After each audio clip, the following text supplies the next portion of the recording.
ada sampah. Untuk memulai pelajaran kita, ada baiknya kita mulai dengan doa. Mari kita berdoa.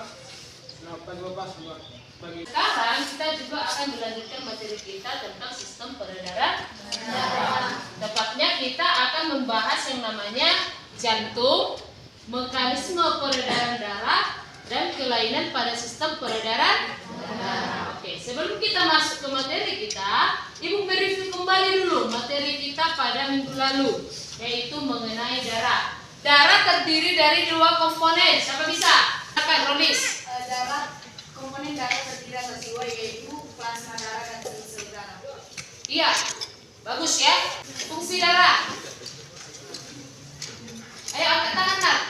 Ini udah kita pelajari dulu. Iya, silakan, Fitri. Mengangkut oksigen dari paru-paru ke seluruh tubuh, mengangkut sari-sari makanan, mengangkut sisa-sisa metabolisme, mengedarkan hormon untuk kinerja tubuh, mengatur pH dan suhu tubuh. Nah, sekarang kita akan membahas yang namanya jantung, mekanisme peredaran darah, dan kelainan pada sistem peredaran darah.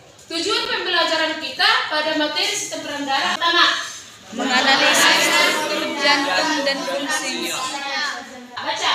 Menganalisis mekanisme peredaran darah pada manusia. Iya, menganalisis mekanisme peredaran darah pada manusia. Ketiga, Menganalisis dan menyajikan karya tulis tentang kelainan pada sistem peredaran darah manusia. ini ada beberapa masalah yang akan dimunculkan. Ini dia yang mau akan kita tuntaskan melalui pembelajaran kita ini. Nah, yang pertama, ketika melakukan aktivitas berat, jantung akan berdetak lebih cepat. Benar atau tidak? Benar. Mengapa demikian, Pak? Pada akhir-akhir ini seringkali kita mendengar penyebab kematian seseorang yang tiba-tiba ada, misalnya pada hari ini masih sehat kok, masih bangun tadi, tiba-tiba sore ini meninggal. Sering dikatakan bahwa itu adalah penyakit jantung. Benarkah demikian? Sekarang anak didik kami akan bekerja berdasarkan kelompok masing-masing. Sudah dulu berdasarkan kelompok kan? Sudah. Kelompok satu mana? Oke, bagus, lengkap. Kelompok 2, kelompok 3, kelompok 4, kelompok 5. Oke, bagus. Nah, ini akan Ibu bagikan yang namanya LKB. Bahan ajarnya sudah Ibu bagikan yang minggu lalu di bawah.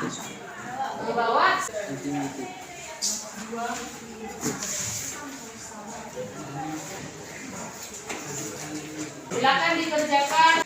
Semua bekerja mencari jawaban dan tulis langsung jawabannya pada LKPD-nya. Ketika tidak muat pada LKPD, silakan dibuat dibalik.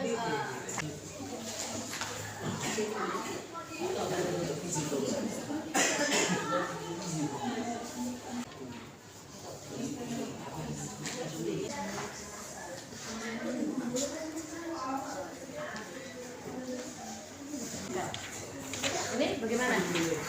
Bisa? Kendala?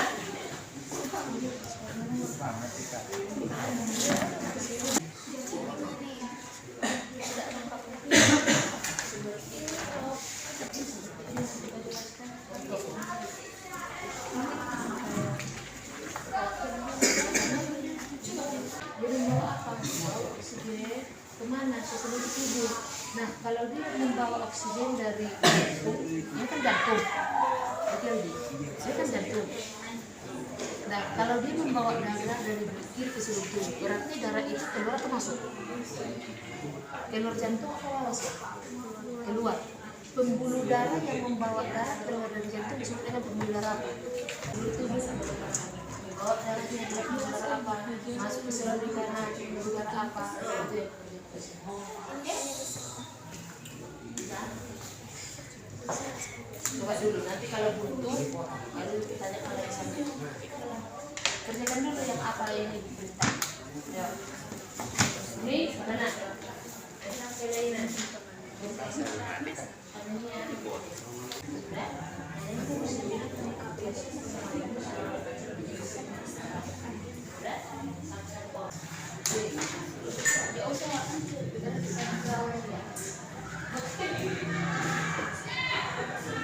Satu, mana?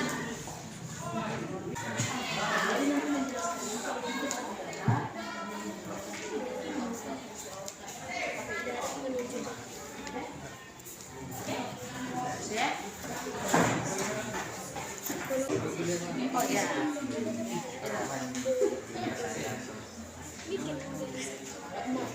Merah itu Mbak.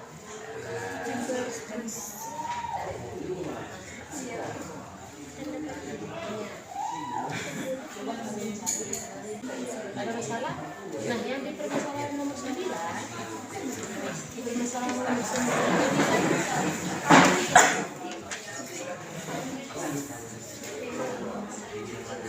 9 ini kan sampai sekarang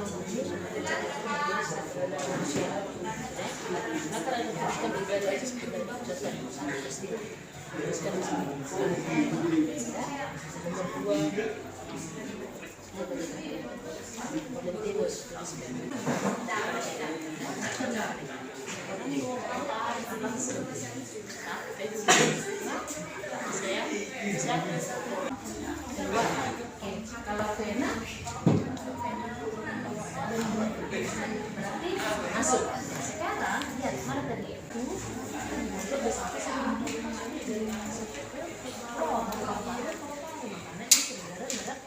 kecil ini merah besar.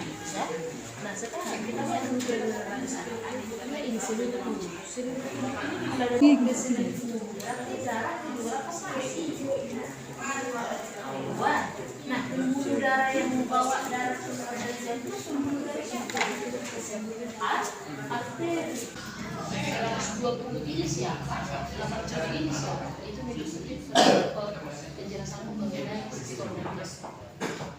Sudah? Siapa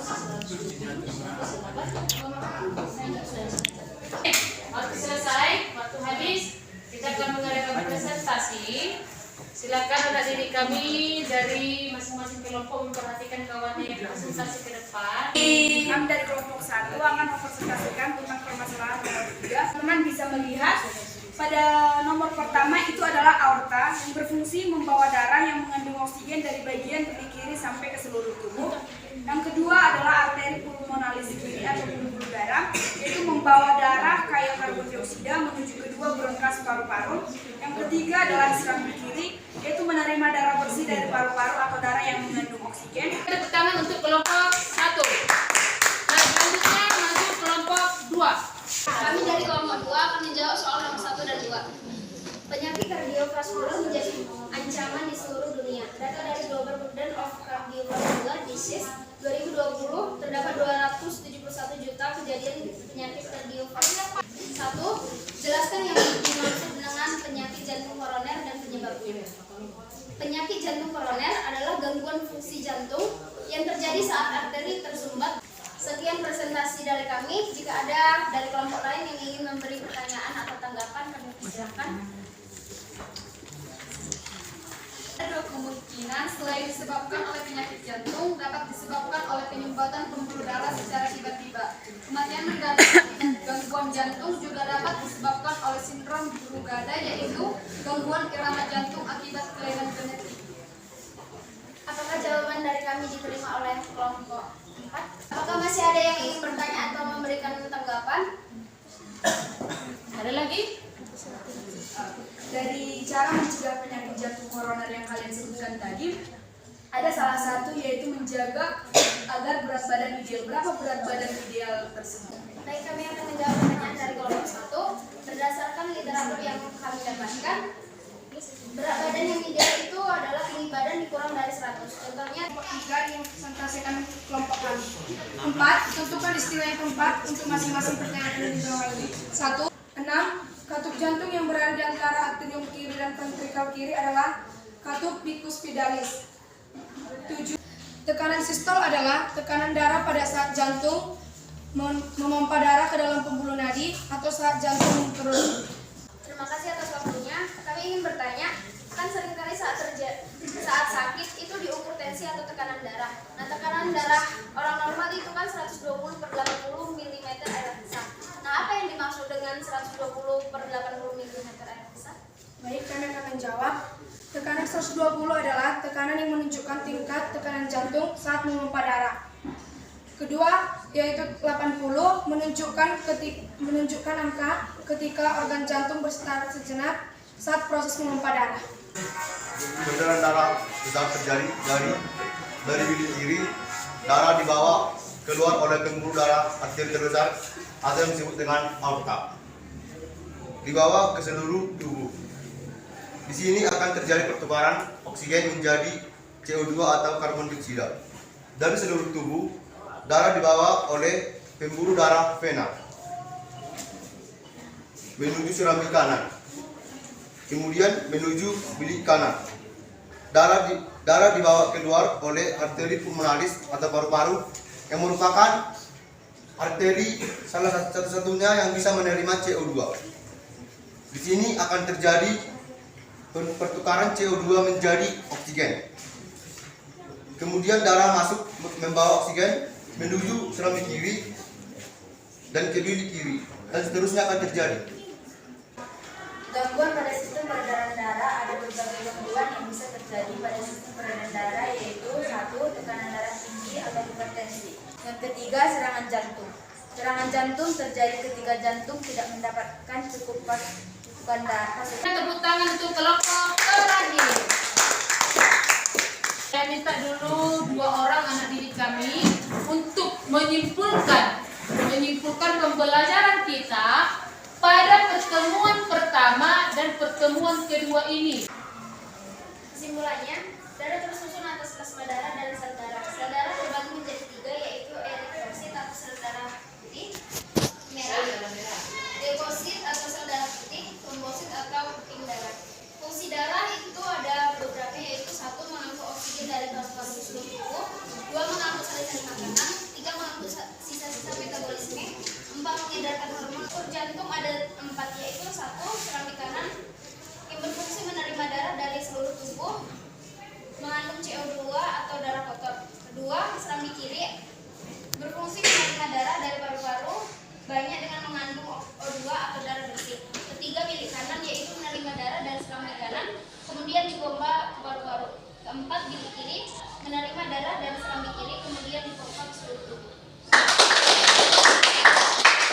Di sini ada soal evaluasi dari pertemuan pertama dan pertemuan kedua.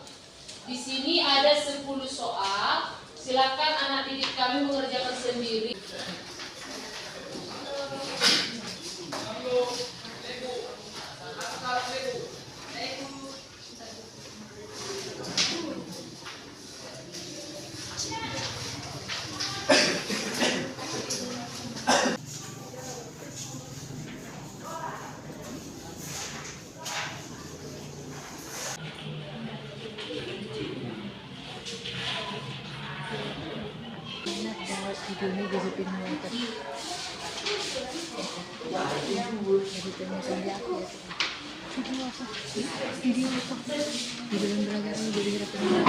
Dari semua pembelajaran kita tadi, terutama mengenai jantung dan mekanisme peredaran darah, silakan saksikan kembali video yang Ibu putarkan. Nah, video ini meliputi atau bisa kita katakan penguatan terhadap apa yang sudah kau diskusikan tadi. Paham ya? Memiliki 4 ruang, yaitu serambi kiri, serambi kanan, bilik kiri, dan bilik kanan. Betul nggak? Betul, Pipo. Sebagai alat pompa darah, jantung memiliki otot yang kuat. Otot bilik lebih tebal daripada otot serambi, karena otot bilik memompa darah keluar jantung untuk diedarkan ke seluruh tubuh. Oh iya, di antara serambi dan bilik jantung ada pemisah berupa peredaran darah kecil dan peredaran darah besar.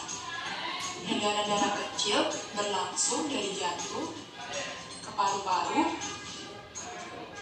kemudian kembali ke jantung lagi. Jadi demikianlah pembelajaran kita hari ini. Ibu berharap silakan diulang di rumah. Karena perasaanmu, pengalamanmu tentang pembelajaran pada hari ini. Coba. Perasaan saya adalah senang karena dapat mengetahui peredaran darah itu bagaimana terjadi.